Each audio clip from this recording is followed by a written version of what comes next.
السلام علیکم ناظرین، آپ دیکھ رہے ہیں history and geographical knowledge YouTube channel. آج کی اس ویڈیو میں ہم بات کریں گے مقبوضہ ریاست جموں کشمیر کے ایک بہت ہی خوبصورت ضلع ریاسی کی۔ یہ کہ ریاسی شہر کیسے آباد کیا گیا، اس شہر کو ریاسی ہی کیوں کہتے ہیں، کون سی سلطنتوں نے اس سرزمین پر اپنی حکمرانی کا پرچم لہرائے رکھا وغیرہ۔ مگر اس سے پہلے میری عام معزز ناظرین سے گزارش ہے کہ اگر آپ نے ابھی تک history and geographical knowledge channel کو سبسکرائب نہیں کیا تو اسے لازمی سبسکرائب کر لیں اور ساتھ میں بنے بیل آئیکن پر بھی کلک کر دیں تاکہ آئندہ آنے والی تمام اہم ویڈیوز کا نوٹیفیکیشن آپ کو بر وقت ملتا رہے۔ سرزمین ریاسی کا شمار ریاست جموں کشمیر کے پرانے شہروں میں کیا جاتا ہے۔ یہ شہر دریائے چناب کے کنارے پر آباد کیا گیا ہے، جس کی آباد کاری کی تاریخ قریباً 1400 سال پرانی ہے۔ اس سرزمین کی باقاعدہ آباد کاری کا سہرا رسیال راجپوتوں کے سر ہی جاتا ہے، جنہوں نے اس شہر کو آباد کیا اور اس کی حفاظت کے لیے ایک قلعہ بھی تعمیر کروایا، جسے آج کل قلعہ بھیم گڑھ یا پھر قلعہ ریاسی کے نام سے پکارا جاتا ہے۔ ناظرین، رسیال راجپوتوں میں سے ایک شخص رانا بھیم دیو رسیال نے 8ویں صدی عیسوی کے اوائل میں اس شہر پر اپنی بادشاہت کا پرچم لہرایا اور اس پورے علاقہ کو ریاست بھیم گڑھ کا نام دیا۔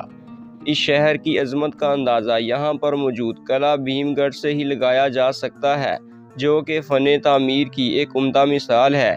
پہلے یہ مٹی سے بنایا گیا ایک کچا قلعہ تھا، بعد میں اس کی تعمیر راجہ رشی پال رانا نے پتھروں سے کروائی۔ ناظرین، اس قلعہ کی باقاعدہ دوبارہ تعمیر 1817 عیسوی میں پنجاب کے مہاراجہ رنجیت سنگھ کے حکم پر جموں صوبہ کے گورنر گلاب سنگھ نے کروائی، جو 1841 عیسوی میں اپنے اختتام کو پہنچی۔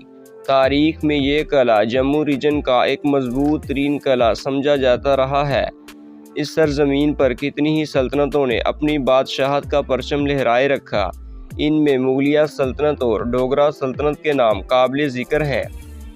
1904 عیسوی میں اس سرزمین کو باقاعدہ ضلع کا درجہ دے دیا گیا، مگر آزادی کے بعد 1950 عیسوی میں اسے دوبارہ ضلع ادھم پور کی ایک تحصیل بنا دیا گیا، مگر پھر 1 اپریل 2007 عیسوی کو حکومت کشمیر نے اسے دوبارہ ضلعی حیثیت سے ہمکنار کر دیا اور آج یہ جموں کشمیر کے کل 22 اضلاع میں شامل ہے۔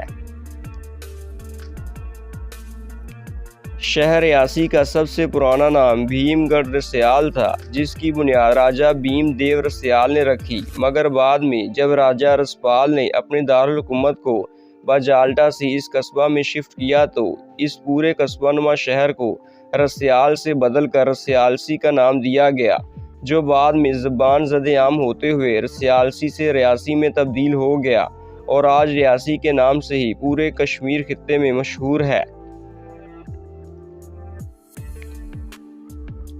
جغرافیہ کی اگر بات کی جائے تو اس ضلع کے مشرق میں ضلع ادھم پور اور ضلع رامبن، مغرب میں ضلع راجوری، شمال مغرب میں ضلع پونچھ، شمال میں ضلع کلگام اور جبکہ جنوب میں ضلع جموں واقع ہیں۔ یہ شہر دریائے چناب کے ارد گرد بسا ہوا ہے۔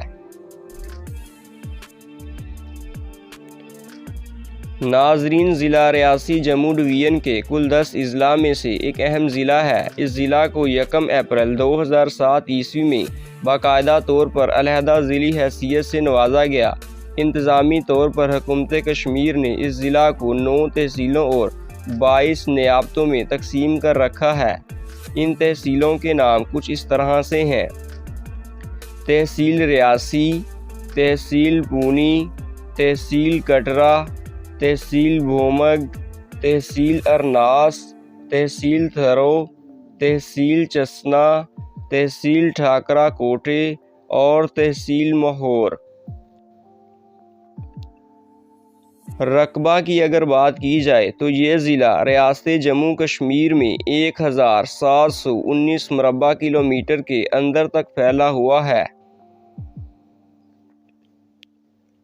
حکومت کشمیر کی 2011 عیسوی کی مردم شماری کے مطابق اس ضلع کی کل آبادی 3,14,667 افراد پر مشتمل ہے۔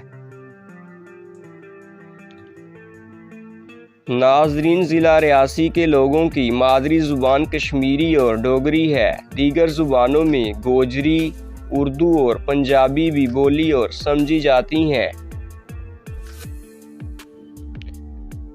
مذہب کی اگر بات کی جائے تو اس ضلع میں 2 بڑے مذاہب سے تعلق رکھنے والے لوگ آباد ہیں۔ ان میں اسلام اور ہندو مت قابل ذکر ہیں۔ دیگر مذاہب میں عیسائی اور سکھ بہت کم تعداد میں آباد ہیں۔ شہر ریاسی بھارتی دارالحکومت دہلی شہر سے 657 کلومیٹر، ریاست کے گرمائی دارالحکومت سری نگر شہر سے 272 کلومیٹر، ریاست کے سرمائی دارالحکومت جموں شہر سے 65 کلومیٹر اور پاکستانی دارالحکومت اسلام آباد سے قریباً 200 کلومیٹر کے فاصلے پر واقع ہے۔ اس کے علاوہ یہ شہر تحصیل پونی سے 25 کلومیٹر، شہر کٹرا سے 24 کلومیٹر، شہر چاسنا سے 86 کلومیٹر، ٹھاکرا کوٹے سے 52 کلومیٹر، شہر مہور سے 59 کلومیٹر، ارناز شہر سے 33 کلومیٹر اور تحصیل ہیڈ کوارٹر تھرو سے 43 کلومیٹر کی مسافت پر واقع ہے۔ ناظرین، یہ تھی سرزمین ریاسی کے بارے میں مختصراً مگر بہت ہی اہم معلومات۔ اگر آپ کو میری یہ ویڈیو پسند آئی ہے تو اسے لائک کریں اور اپنے دوستوں کے ساتھ اسے شیئر کرنا ہرگز نہ بھولیے گا۔ شکریہ۔